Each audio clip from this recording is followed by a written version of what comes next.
Oh, we are live. Hi, I'm Tonelise Rugaas from Magical Retreats, and we are waiting for Ashley, Pythian Priestess, Naha, and Scarlet Amaris and Naha Armady to join us on this live stream. So there you go. Here is here's Scarlet. So just a minute. Hello, Ashley. Hi there. So I'm looking for Scarlet. You know, if the gods of technology is with us, we will get started pretty quickly with this. Bear with me. Hey. Okay. Hi, everybody. Hello, Naha is coming in. Okay. Hello, everybody. And come in. Hi. Hello, there you are. Hi. And then we're just waiting for Scarlet. Hello, everybody. This is so exciting, you know, in every single way. So we need one more person on this screen. Hello, Gothic Angel. And okay. Right. So while I look for Scarlet, let me just introduce myself real quickly. Like I said, I'm Tonelise from Magical Retreats. I get people together, or we get people together, or magical people together. So that's what this is about. That's what we are going to do. So first of all, Ashley, can you introduce yourself real quick and tell the world who you are, for those who don't know, and what you do? Sure. Hi, everyone. My name is Ashley. You probably know me as Pythian Priestess, and I am a Hermetic Priestess. I study all the different aspects of magic and the occult. And hey, Scarlet, welcome. Hi, I'm here. Hello, I'm here. Scarlet. Yeah, that works. Okay, awesome. This is really cool. So, Naha, can you introduce yourself and tell everybody what you do? Sure. Hi, I'm Naha Armady, and I am a ceremonial magician in the Western Mystery tradition, and I am the founder of 22 Teachings School of Hermetic Science and Magical Arts here in LA. Awesome. Scarlet, hello, welcome. Can you introduce yourself and tell people what you do? Sure. I'm Scarlet Amaris. I'm mainly known as a screenwriter, but I've also written books and written for television. I'm also a practicing witch, and I have done a lot of lecturing and taught classes like the modern history of witchcraft and the deities and the details. And so I dive a lot into mythology. Some people call me a mythologist. I'll take that. and so I really love to dive into the details of the deities and deity worship and the mythology. All right. Well, you know, it's fun and interesting to me when people come together from different traditions, which we do. You know, we have a magic, we have a magician, another magician, a witch, and you know, Ashley. So there's a reason for this, because we have decided that we are, you know, when we're looking at the world and people feeling a bit scared, people feeling a bit misunderstood, people feeling a bit alone, and then we want to help with that. So we decided to just join forces, and we're going to create an event together on Halloween. So imagine that, you know, what better way to do something cool on Halloween. So first of all, why what kind of event is it? Is it on the internet? It's not. It's live. It's real. And it's in Joshua Tree, California. So first of all, this event is about sovereignty. It's about standing in your power and finding your magical power.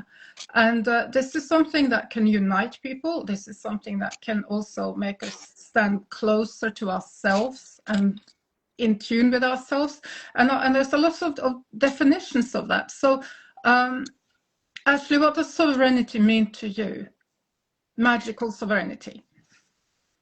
it's really about owning your power. So we live in a society that teaches us to prioritize external validation, external voices, different ways of measuring our self-worth. And when you do that through divinity, creating sovereignty is your autonomy, your ability to control the energy around you, who has access to you, who doesn't, and how high or how intense do you want to vibrate on that scale. Now, how was it? What does sovereignty mean to you? I think that there's a correspondence that I would draw to it with the idea of union and unity. And so for anything that we might feel disconnected from or shut off from in terms of, like Ashley said, our own personal power, but just to be able to feel connected, and also to be able to feel connected in the world and to something greater than ourselves. Okay. And Scarlet, what does sovereignty mean to you? I mean, I have to agree with everything that's been said. To me, you know, one of the first maxims of magic is know thyself. And that means knowing thyself inside and out. And sovereignty to me, like I always look at it more from a psychological perspective because I'm always looking for integration. And so it is, you know, some of it is coming to terms with those parts of yourself that you need to reclaim. Maybe those parts of yourself that you don't like so much that you have to integrate. But it is all about learning to stand in your power, both good and bad, to become whole. You know, and we are very disconnected from our wild selves. We are disconnected from magic. We are disconnected from many things thanks to modern life and, you know, the convenience of modern life. So sovereignty to me is like rediscovery of the self, of the magical self. Sometimes, you know, to be completely transparent, you know, we walk around in our modern world or our normal worlds, and, you know, we have to worry about all kinds of stuff to get by. You know, it's kind of, we have to worry about friends, family, work, rent, this, that, you know, and in the middle of all of that, you know, it's very easy as well to get distracted by stuff that's happening around, and there's 24-hour news cycles. And sometimes that makes me feel really kind of insecure and feel like I'm not sovereign at all, and feel that, you know, it's really easy to just be pushed over and just let go and forget about who one is on the inside.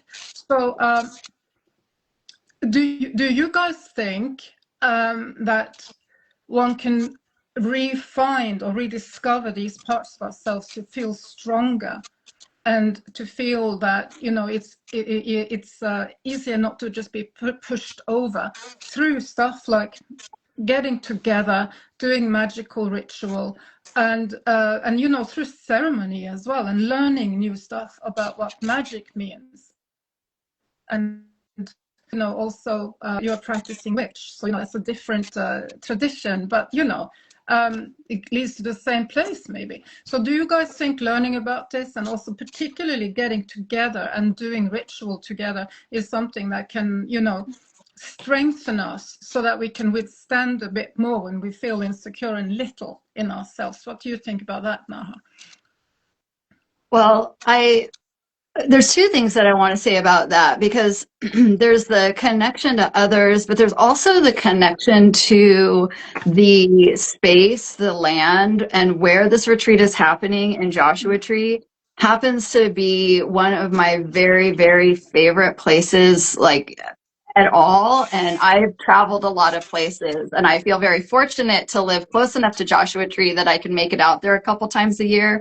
But just being in that space, being on that land and in that desert is very magical, and being able to do it with others. Yeah, absolutely. There's something I tell my students often, which is that we're not necessarily learning who we are, we're remembering who we are. And I have found that when I meet other practitioners, other magical seekers, I'm a person that believes in reincarnation, and I get the sense that we've done magic together before. I'm like, we have walked the halls of the temples before. It's like when you meet somebody and you just kind of have that unspoken sense, and like perhaps we were initiates of the same goddess in another lifetime. So I think that being around others can be that affirmation of that remembering. And even if it's like hard to put into words, when you're around other magical people, you don't it's like you just get each other and you don't necessarily have to always have the perfect words. So short answer, yes. Okay. Do you think, Naha, that, you know, when 3 or 4 teachers work together like this, and this is not just for women, by the way, it's for all humans, but, you know, if 3 or 4 peoples work together like this, that we can kind of almost amplify each other. Of course. Yeah. Yeah. Okay. That's what I think as well. You know, like people bounce off each other, and you know, but when you do ritual together, when you do magic together, that is an amplification that's happening. So the whole energy around the people and around the ritual, around the room, is strengthened that way. And that's very hard to find. Magic and witchcraft, whatever it is, it can be a really, really lonely place. So I want to ask you a question, Ashley. Pythian Priestess, which is a brilliant name. So how do you feel that you can find your inner strength through ritual, particularly, and magical practice with other people? So ritual is an action. It creates a space or a container for a certain type of energy. And I think it's very special to have this retreat in Joshua Tree, like Naha said, where the land itself holds a specific type of power. The desert environment creates a certain type of intensity. And then to add on top of that, additional participants in the ritual, you're creating a collective energy field. And to have 3 people who were sharing different lineages, but creating this very unique container towards reconnecting to ourselves, connecting to the divine. It creates a kind of transformation that I think is particularly special because it gets to be witnessed by other people. Whereas when we practice alone, it can become very, not just lonely, but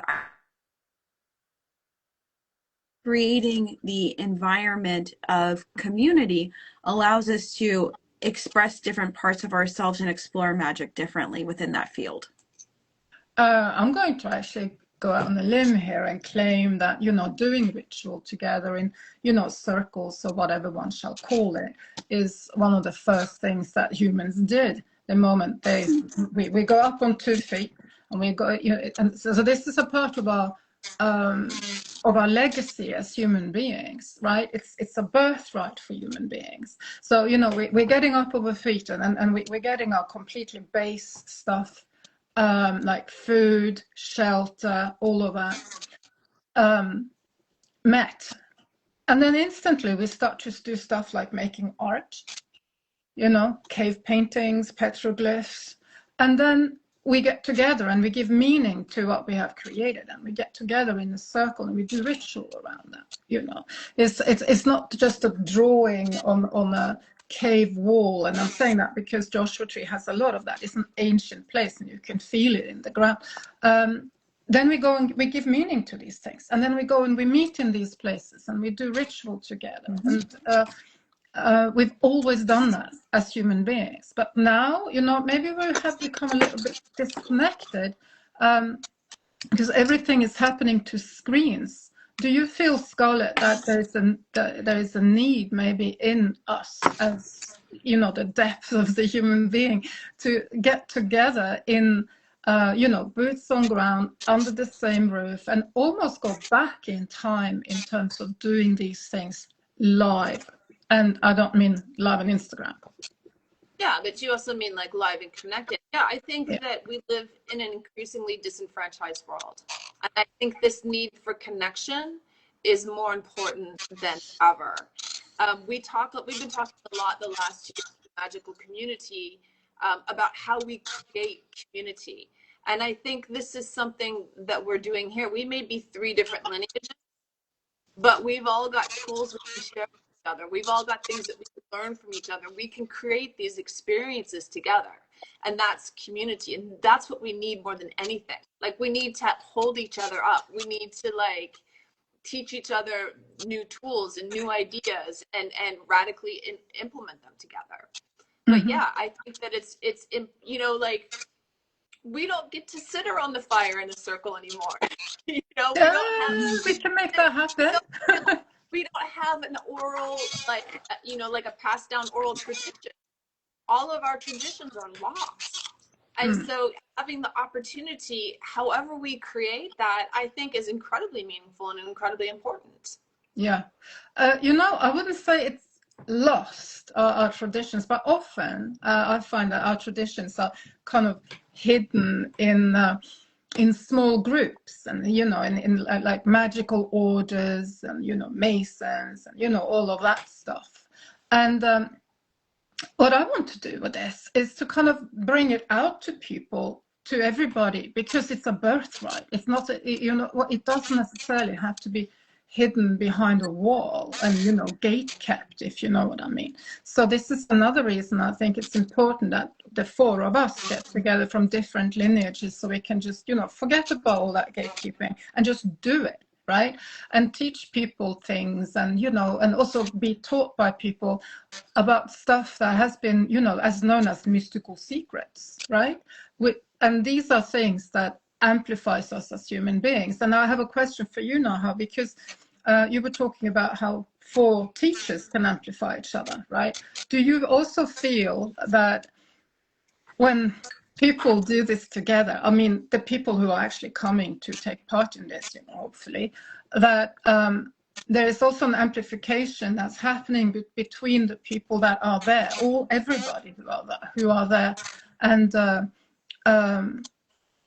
you know, gets down and does, you know, magic and ritual for real. Yeah, I mean, I think that there's always value in actually, like you said, really doing it, not just talking about it. And as Ashley said, being able to bear witness to each other doing it.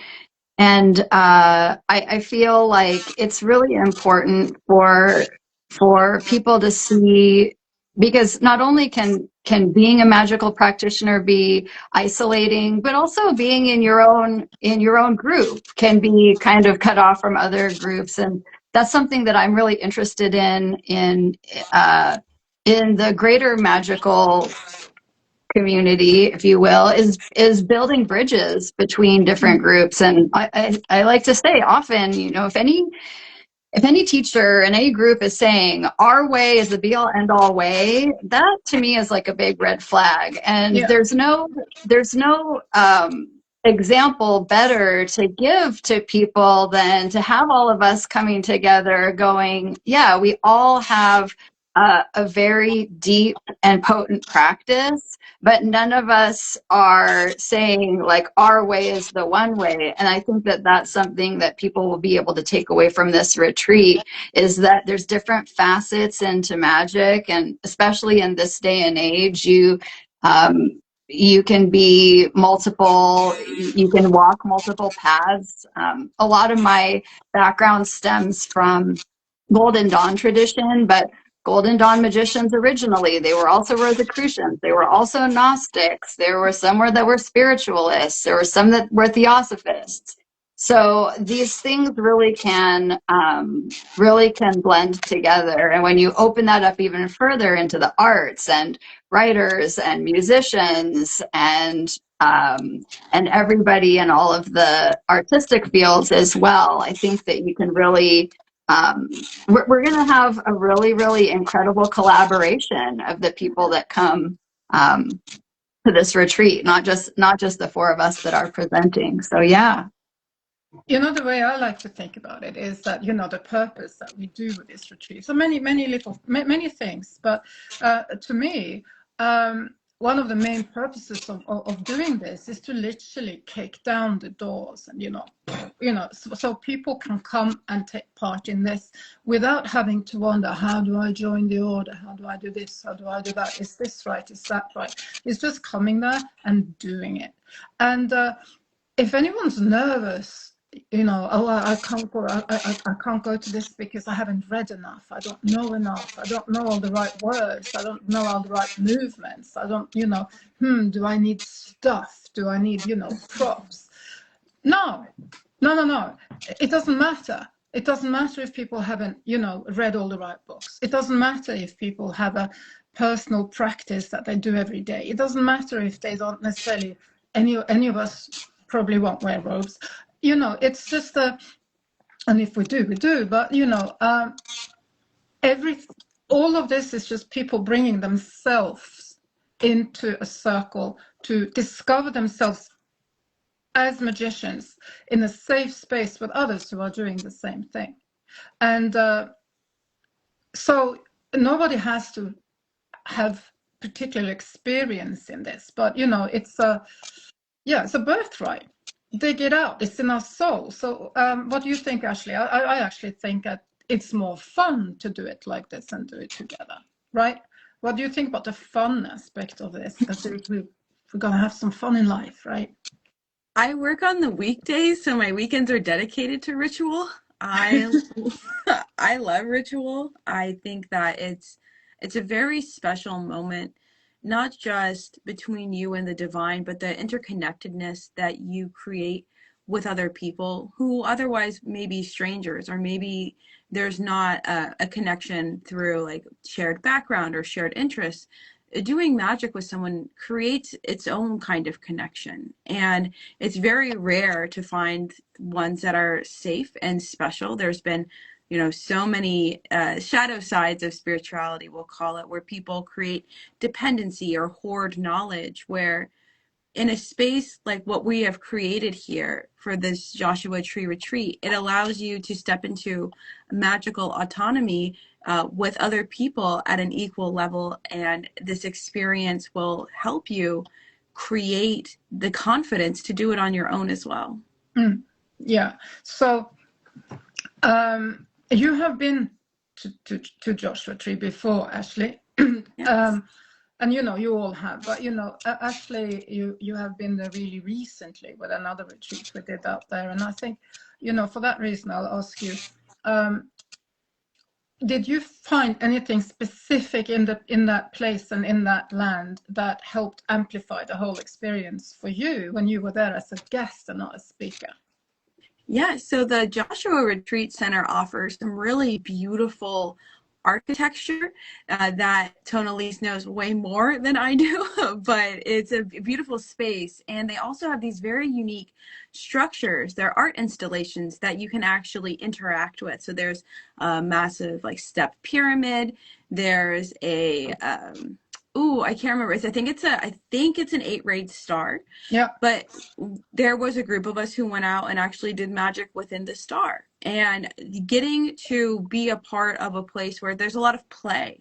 Like Joshua Tree encourages play. And I went for a walk personally through the labyrinth, which I really enjoyed. And there's so much to do on that property that you will find groups of people who you connect with that you go and explore. And I really enjoyed that. There's also a pool, which I didn't get to go into, but exactly. I will this time. I was waiting for you to talk about all the kind of, you know, magical content. But there's a pool that is absolutely possible to chill around the pool. I'll do it. Absolutely. So, anyway, to kind of get back to magic, you know, I just want on a little side note here. I think it's really important to have a community around us when we do magic, because otherwise it can be very kind of, you know, wandering, you're feeling a bit lonely and wondering if you do it right, and you know,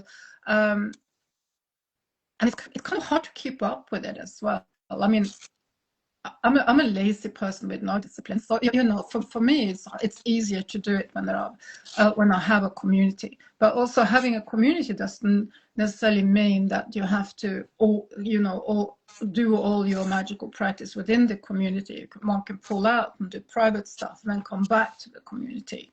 So in order to feel a lot less lonely about this, which is a big point here. But I just want to go back to the thing about magical powers. So Naha, you know, you literally run a mystery school, right? 22 teachings as your mystery school, and you know, you're a very, very experienced and respected teacher.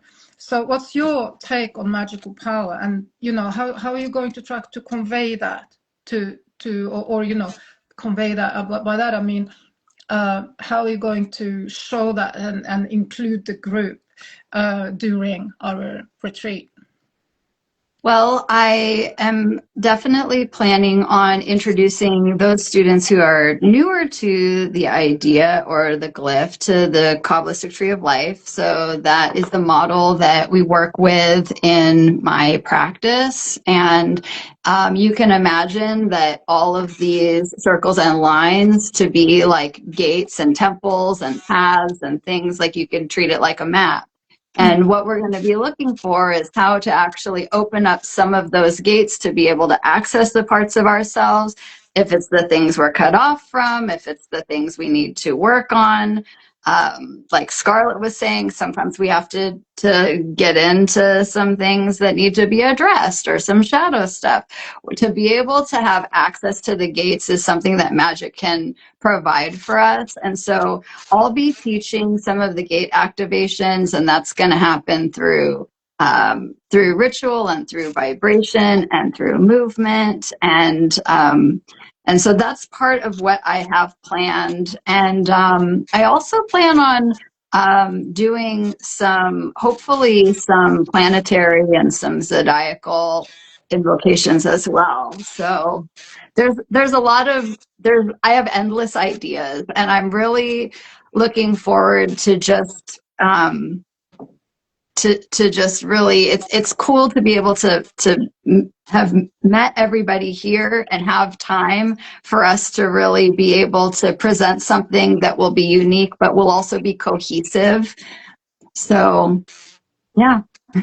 And Scarlet, you've been presenting this series about goddesses and the energy of different goddesses. And also, let's not forget that we're doing this during Halloween or Samhain, which is a time where, if the hallowed time where the veil to the other world, or whatever one wants to call it, is particularly thin. It's also a time for renewal, to let go of the old. It's a time to give thanks and bring in the new, right?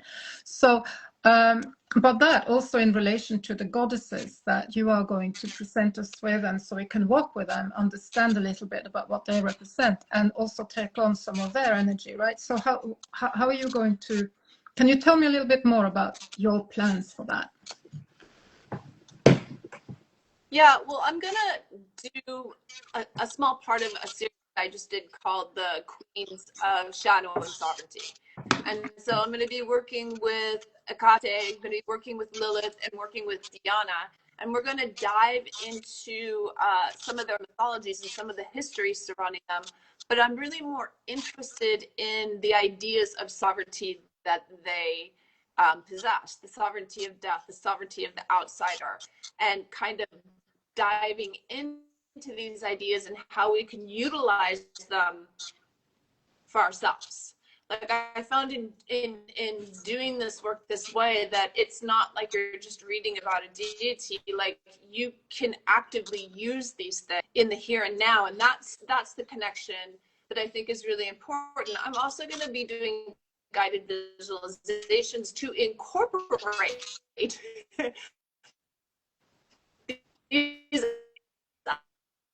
ideas.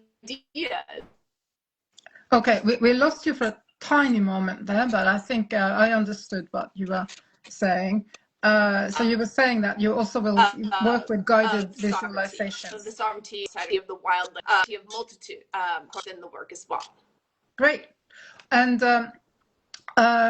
Ashley, I know that you just came back from Egypt. Did I freeze?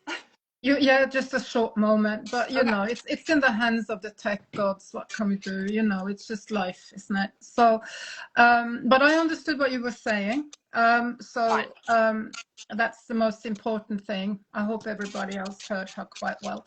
So, again, Ashley, you just came back from Egypt, where you really went for the whole experience of Egyptian mythology, and you had some, great epiphanies or understandings while you were there. And I know that you connected very deeply with Isis. So I know that you will work with that particular goddess and what she represents during our retreat. Can you say a little bit about what you're thinking around that? Yes, of course. So I have been an initiated priestess to Isis or Iset, Auset. There's many versions. She's known as the goddess of 10,000 names. Pick your poison. She is usually represented as the sun goddess. And she has many different myths about reclaiming power, whether it's from the seven scorpions, whether it's raising Osiris from the dead.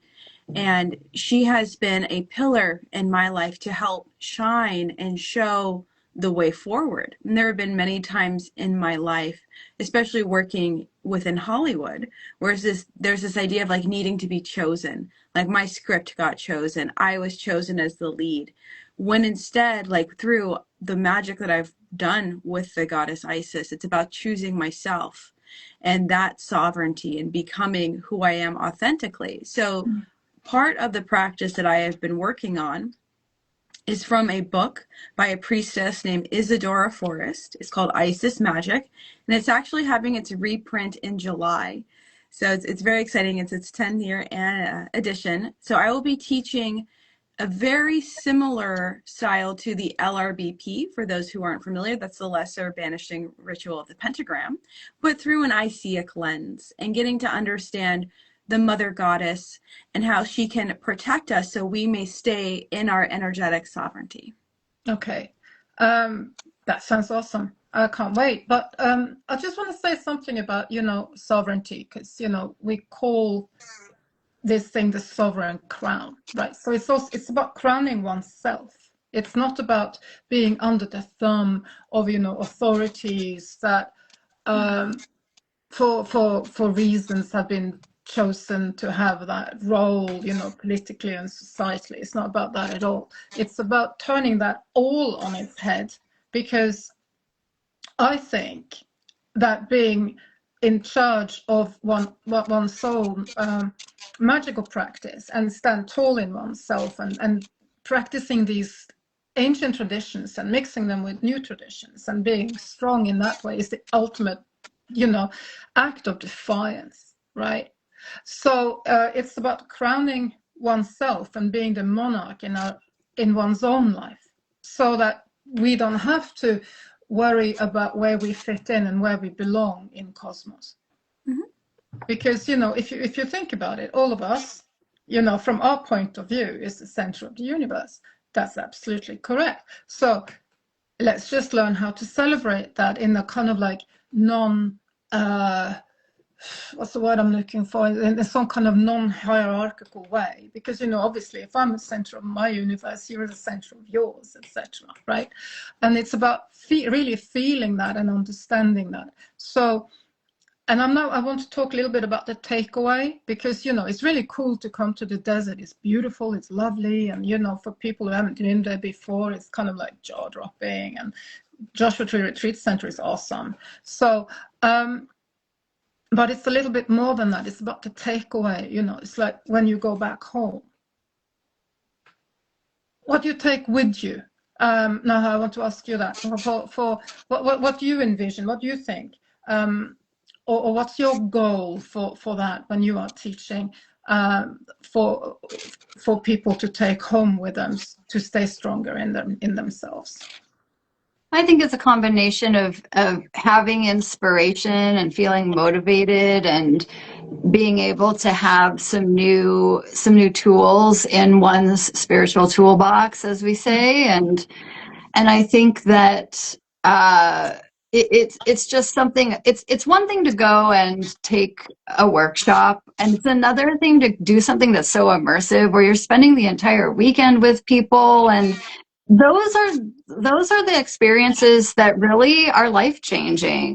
And that, not only that, but I hope that people create friendships and create bonds. I know my students are not all of them live in LA. In fact, a lot of them live not only in other states but other countries. So whenever there's an opportunity for people to actually come together and meet each other, it's really, really special. And I think it's going to be different for everyone. What they take away from it I think people will find inspiration. I think that they'll definitely find new ways to piece together the things. Like you were saying, everyone's going to be meeting magic at the level that they're at.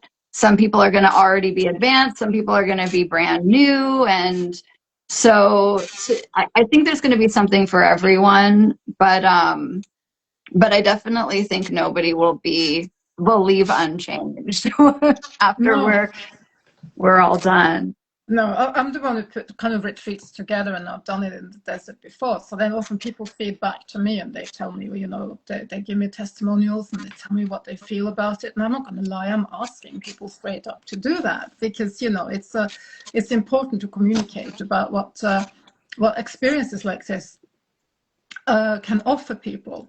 And at the last retreat, where two people are now convinced that they found the love of their lives, which I think is really cute. But, you know, apart from that, the biggest takeaway for people is that they feel less lonely doing their magical practice, even if they go home and they do it on their own again.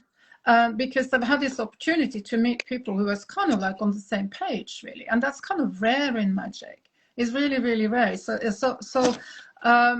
that's the number one takeaway, and as well as, you know, learning techniques as well.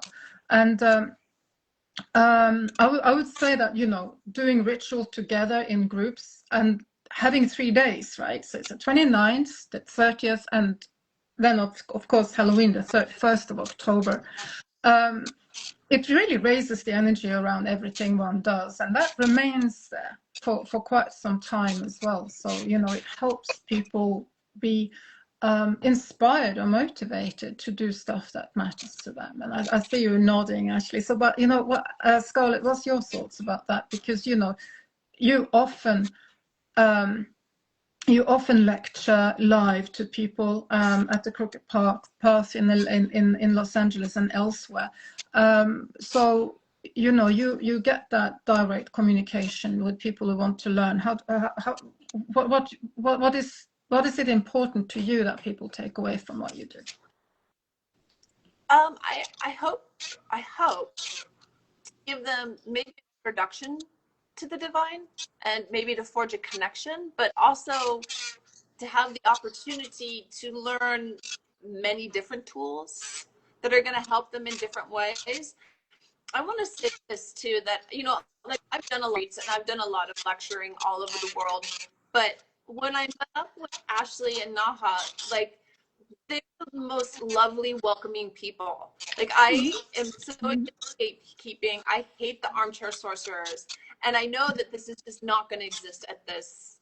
You know, they were absolutely the most lovely, welcoming, amazing people. And like, this is what we need to focus on. We need to focus on what connects us. We need to focus on community. And I think that we'll have a chance to do this here. Besides all of the like inner divine and the stepping into power, that's all great. I think that's all the icing on the cake and all the stuff that we'll learn magically. But I think we'll extend our magical family too. Yeah, exactly. And it's rare to find a magical family. One has to kind of look for them. And, you know, one can find people online, find a kind of magical family, so to speak, online. But it's something else to actually meet in person. It really, really is. And, you know, it's like, you know, that they say, it's kind of like, hey, Justin, and I got a bit kind of sidetracked there because somebody I know just joined. But it's about being together in a different way as well. So because all of us are kind of a part of the, you know, same organism, as well as being sovereign individuals. And that is not an oxymoron. That doesn't have to be two different things. So the stronger we stand, the stronger we are together as one being. And that is something that is really difficult to feel when one is at home doing it and connecting to it and trying to connect to it. And then, you know, the phone rings and, you know, the doorbell rings and, you know, there's something's wrong with the car and the dog is sick and, you know, all of that stuff. So when we are together in a circle like this, it really is kind of like building up the foundation. So you were talking about tools, Naha. I would kind of, there's a power tool when you do it in a group, I find. What do you feel about that, Ashley? Because I know that you've been looking for an opportunity for some time to actually meet your people in person. And are you looking forward to it too? And what do you think your people will take away from it? Yeah, I think that having 3 different types of teachers is really great. So also, did you notice how we all have bangs? I just realized that when we were all sitting here. I'm sorry, but hello, 4. Bangs. I'm sure you've had bangs in your life too, Tonelise. Yeah, it wasn't a good idea. But I think people will, I plan on making tools with the students or the participants where it will be a scrying bowl. So you will receive a black bowl with a gold rim, and then you will receive it's a certain kind of paint where you paint a symbol at the bottom of the bowl. Now this could be a symbol that's special to you. It could be the symbol of the goddess Isis or whomever you feel most connected to. And teaching people how to use the scrying bowl will be something that they can take with them. There's so many things you can do with that. Find lost objects, talk to people beyond the veil, for example, or even just get a better insight into your unconscious and things that need to be maybe cleared out, which is what I hope to help people do during the ritual under the moon, which I'm so excited about, that we will be able to help you recognize those aspects of yourself that maybe are keeping you from being in your power or being sovereign, and release those so you can fully step into that authority. Sure. The thing is, you said under the moon, and that's another thing about where we are. The sky is very, very tall, and also it's a desert, so it's a lot of sun, obviously. So we are literally going together and doing magic under so many kind of varieties and guises of the firmament. We'll be doing magic under the sun, we'll be doing magic under the moon, and there's a stargazing event as well. So we will do magic under the stars. And, there are people there with massive telescope that we can look through, and we will see the constellations. We're literally going to see what we are working with. And, in that respect, we are using nature to our advantage as well. So it's not, it's fantastic enough that we have the labyrinths, we have the kind of step pyramid, the pool, all of which is water, which is a nice thing in symbolism. But also there's nature, and there's a lot of it. And nature is supporting us because we are nature, so when I said that, we are sovereign, but we are also one. We're also one with nature, and that's something that I will never let people forget while we're out there. It's my job out there to get people into a mind space and a heart space together, doing ritual every morning, kind of waking them up before it's over to you guys. And there's a lot of goddesses. Ashley, you're going to focus on Isis. Scarlet, you'll focus Hecate, Diana, Lilith, not necessarily in that order. And I know now how you are working with other entities, but I'll bring in a surprise invocation. So, it's going to be a lot of fun, this. And then again, when we talk about Halloween, why are we doing this during Halloween? Are we going to do the 4 of us going to do ritual together? Yes, we are, aren't we? Right? And that I'm really looking forward to do ritual with you guys, but not only with you guys, but with everybody else who are there. And that will build something that will last for a while in our hearts. So I have never done ritual with other magicians and or witches or whatever tradition one is at Halloween before, and I'm really looking forward to that. So Naha, what's your take on this? Because I know that you have a particular idea around that as well. Well, because it's happening during the time of Scorpio, I'm feeling, and we were comparing all of our charts and finding all of the through lines between everybody's chart. So I know that there's there's a lot of interesting overlap and connection, but I think that kind of diving into the scorpionic aspect at Halloween, and one of the natures of Scorpio is the willingness to go into some of the deeper places, and really it's the archetype of transformation. And so I think that there's a great opportunity there, and I think maybe it's possible that part of being able to activate these aspects of sovereignty is just really going to go hand in hand with being able to find some liberation from some of the things that we're ready to let go of at that particular time. And just really being able to lay some things to rest, and for that, for everybody to be able to return back to their homes feeling lighter than they were when they came. And so Halloween's the perfect time to be doing that. I'm so excited that it's actually going to be over Halloween weekend, because once again, that just adds another layer. It makes it really special. And I think people might already want to do something magical around Halloween, and this is just going to be a great opportunity to do that. So to do it in the desert, and the desert is very cool even in that time of year. And so, yeah, I'm really, really looking forward to it. The thing is, Halloween is one of the most magical days of the year, and the Scorpio rising in May is really kind of looking forward to what you're talking about. And as for the desert, in October, that's kind of when you want to go, because it's not too hot.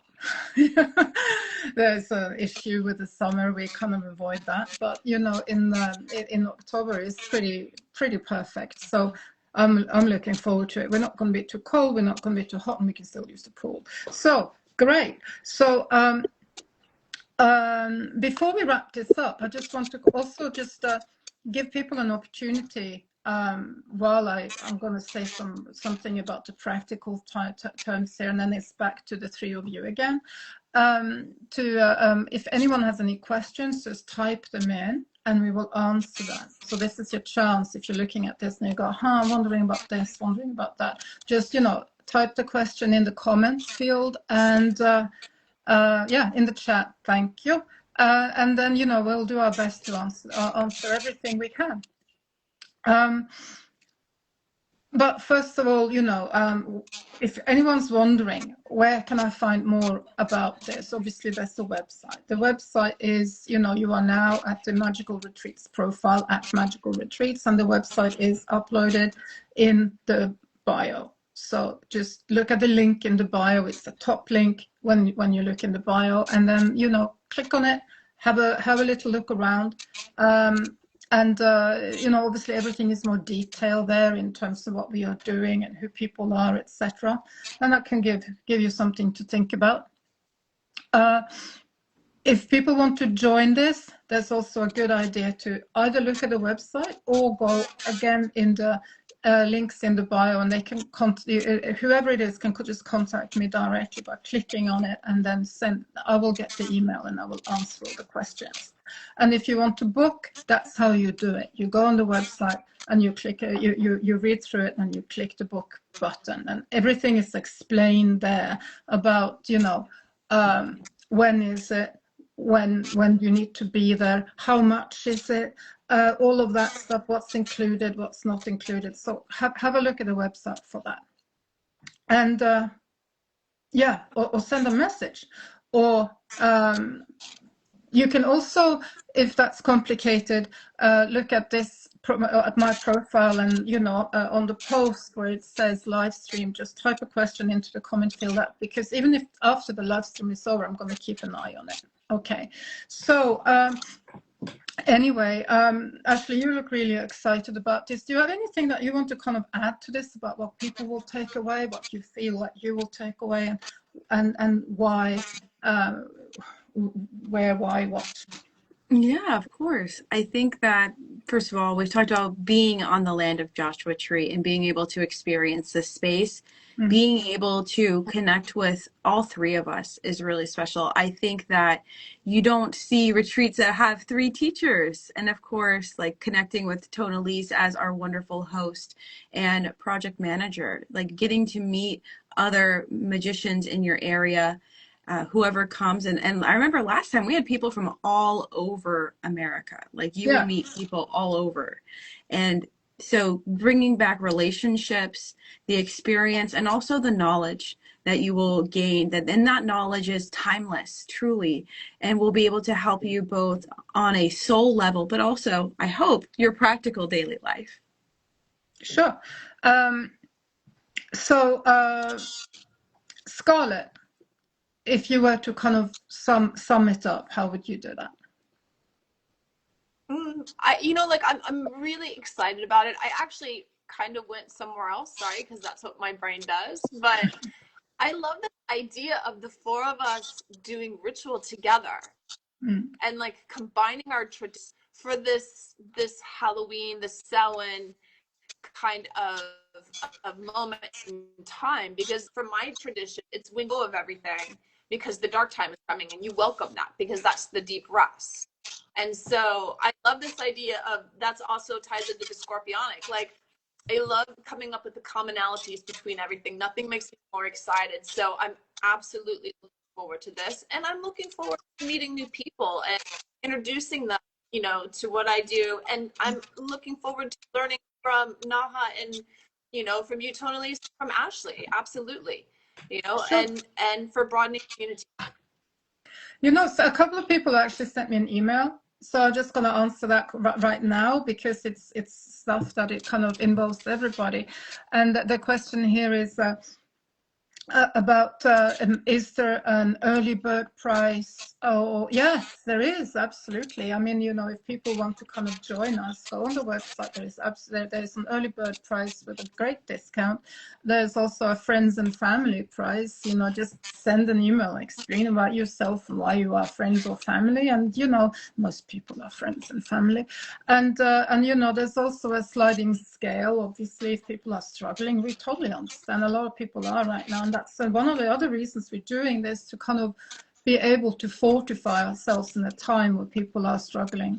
So yes, to absolutely all of that.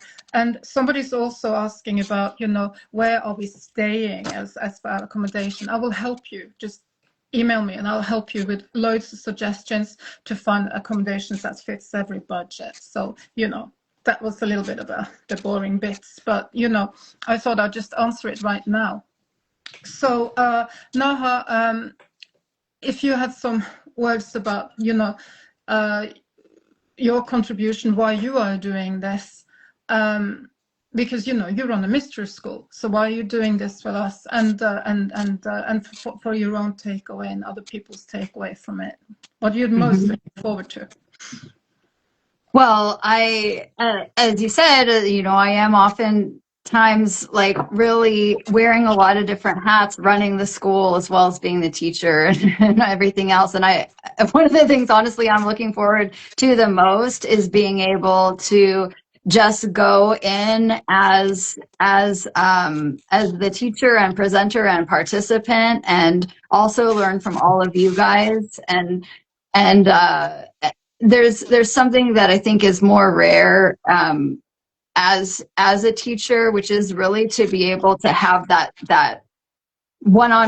not one-on-one, but like that side-by-side time with people. Because it's one thing when like somebody comes to a lecture or a talk or does ritual with me. It's another thing, like you were saying, like to sit by the pool and like actually get to know each other. And that's something that can only happen at a retreat, really, where it's not just when you're out of the class or the workshop, then everything's done. But what is able to happen in between and being able to form those bonds, that's what I'm really, really excited for. Okay, great. I have another question here while we're at it. Somebody is asking if this will be made available afterwards online. No, because then it wouldn't be a retreat. You cannot retreat behind the screen. You have to be there. That's the whole point of a retreat. And yeah, be there or be square. So no, this is in person only, and it's constructed to be in person only, and this is, you know, it's that's what gives it some of its meaning and depth, and it's important that people remember that. So Could I say one more thing? sure. I just want to say also that there's a lot of different retreats that are all over the world, and there's a lot of teachers, and there's a lot of doors to magic. And if I can just speak on my own behalf and what I know of the other amazing women that are a part of this, and what I've also heard from my students who have attended magical retreats. Justin's here in the chat, and I know that he's one of them that speaks very highly. It's so important to have discretion about who you learn from and who you work with. And for what it's worth, everybody here has such a really immaculate reputation, and I encourage anybody who's interested to really look into everybody that's here and be able to see how much work we have behind us. I know a lot of you guys know Ashley. She has a huge following, and like I said, the magical retreats has from the Lawn My Lulu Pet retreat that you guys just did, and I heard such wonderful things from the people that went. And Scarlet, her work bridges beyond magic, but really just an accomplished artist and writer and witch and magician. And so I just think that there's something to be said for the quality of what this particular retreat is bringing forward, the quality of the group, and that, I mean, that's where the magic happens, when you have the most magical setting, the best people, and the best time of year to do it. That is such a perfect combination. And my last thing I want to say is that I think that the pricing on this retreat is so fair and so realistic, and I see people charge so much for retreats that is just way beyond what necessarily like the value is. You are going to get so much, your money's worth a million times over, because the pricing is really good. So for what that's worth. Well, thank you. And you know, just before we turn this off, I just want to say to you guys that, you know, there's actually a real purpose in getting magical people together. And I'm not just talking about teachers. I'm talking about people who come and who do magic.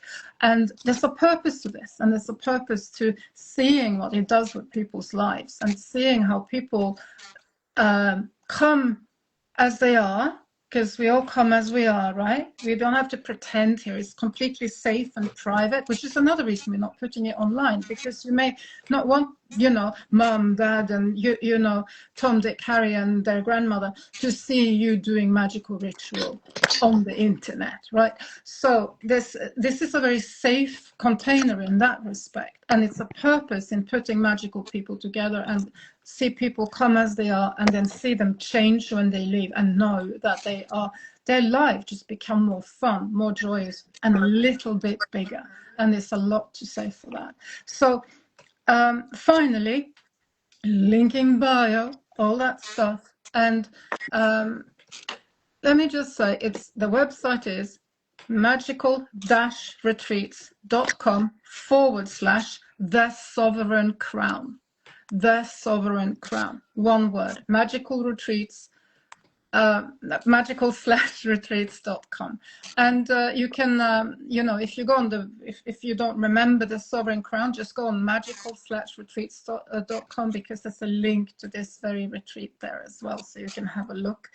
And do not hesitate to get in touch. Send an email, onemagicalretreat@gmail.com.